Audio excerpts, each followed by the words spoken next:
conseils, on nique nos vies bêtement. Les problèmes s'entachent jusqu'en perd de nord. Combien ont pris, combien sont d'âge. J'ai toujours pas guéri, poto, j'ai mal. J'aimerais tellement voir la paix dans le monde. Pas voir les petits restués dans le bendo. Les goudrons, les armes nous font du sale. Font souffrir nos familles, poto, j'ai mal. Un autre groupe dont j'ai déjà pu parler en analyse, c'est F430. Je l'ai évoqué dans l'épisode.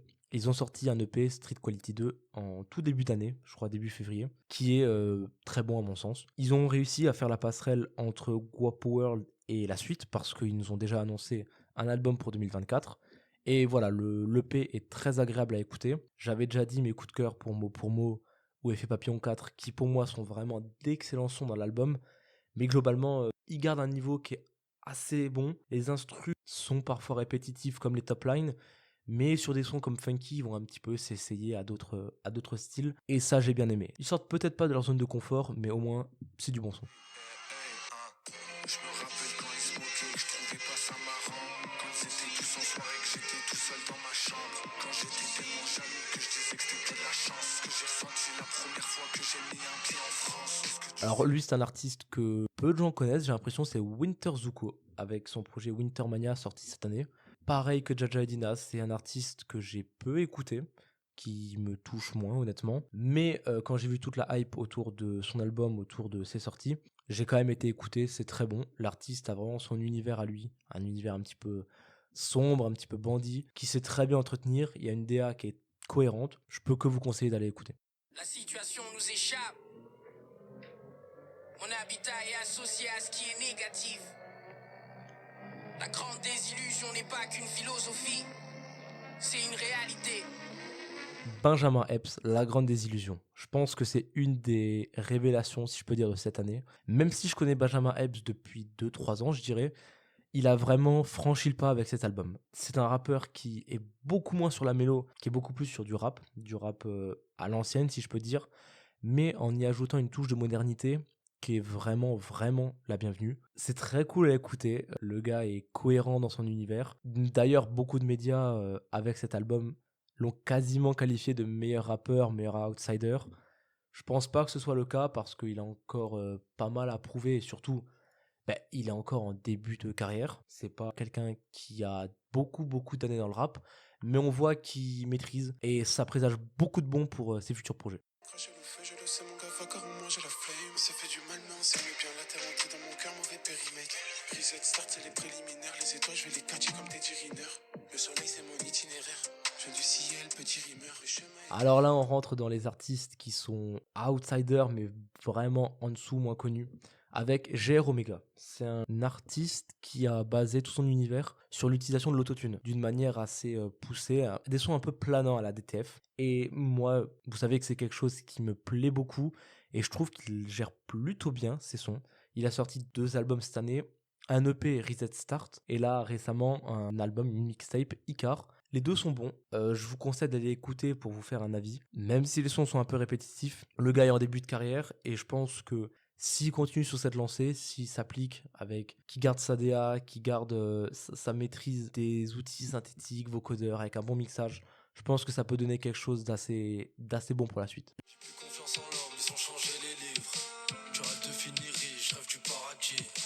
À la fin du movie, tout le monde va mourir. Jusqu'au fil de la série. Je suis Michael dans Billie Jean. Pour l'avenir, moi je m'attends au pire. Au pire, ça sera mieux. Je crois en Dieu, je crois en nous. Je croirai plus jamais en eux. Abordons rapidement la MMZ, parce qu'ici on va parler de laser. La MMZ, je pense que vous connaissez, c'est un groupe originaire des Tarterets qui s'est séparé en 2019 après l'excellent album Sayonara. J'ai hésité à faire une analyse dessus, peut-être que ça viendra un jour, parce que je trouve cet album, je dirais pas que c'est un classique parce qu'il n'a pas été très bien reçu, mais à mon avis c'est un très très bon album. Les deux ont lancé leur carrière en solo en 2020 en se faisant une sorte de passe-passe de son, la sortait un son, l'autre en sortait un, ainsi de suite. Et Laser a été le premier à sortir un projet, un EP en août 2021, Zéro Pression, qui était vraiment vraiment bon. 5 titres, 5 très bons titres en fait. Akrapovic est excellent et vraiment au-dessus, mais les 5 titres sont vraiment bons et ça nous a confirmé leur niveau et surtout le fait qu'en solo, ça allait pas perdre de qualité. Et Moha a enchaîné en début 2022 avec la sortie de son album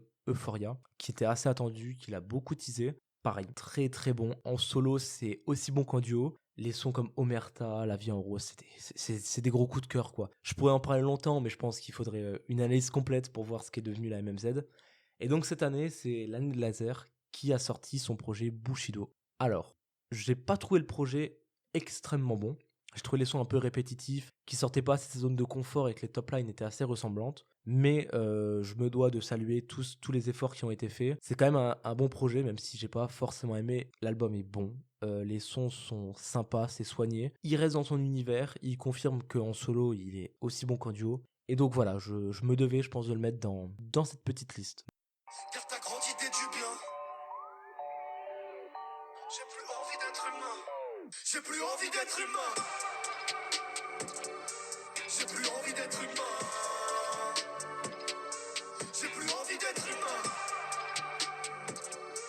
J'ai plus envie d'être humain. Maximus avec Humain. Alors, c'est un jeune rappeur, pareil, qui a peu de longévité, il rappe depuis 2022 à peu près, et il a sorti un projet, un EP plus précisément Humain cette année, qui combine plusieurs sons, quasi tous déjà sortis, je crois qu'il y a un ou deux inédits. C'est un rappeur que j'aime beaucoup, que j'ai découvert sur le son Humain. Il fait une sorte de rap, j'appellerais pas ça du rap conscient parce que c'est pas le but premier, mais c'est du rap un minimum réfléchi où il essaye de mettre en avant les paroles tout en ayant un flow qui est quand même très sympa. Donc avec Humain, je trouve qu'il confirme plutôt bien qu'il sait rapper et que ben voilà, pour la suite, on attend et on verra bien ce qui se passera.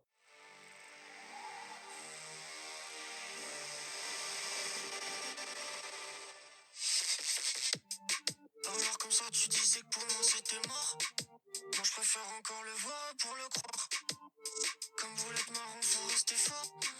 J'ai bien eu le temps de m'abîmer la voix dans la tête. On arrive à l'avant-dernier de cette liste avec un album en collaboration, l'album Chat Noir, qui est entre Young pour Halo et le duo de beatmaker Push and Joe. Young pour Halo, c'est un rappeur rennais qui rappe depuis quelques années et sa particularité, si je peux dire, c'est d'une part sa DA. Il a une DA très très particulière. C'est beaucoup de noir et blanc, c'est assez planant, mais il maîtrise ça. Les clips sont bien soignés, c'est un univers vraiment à part entière.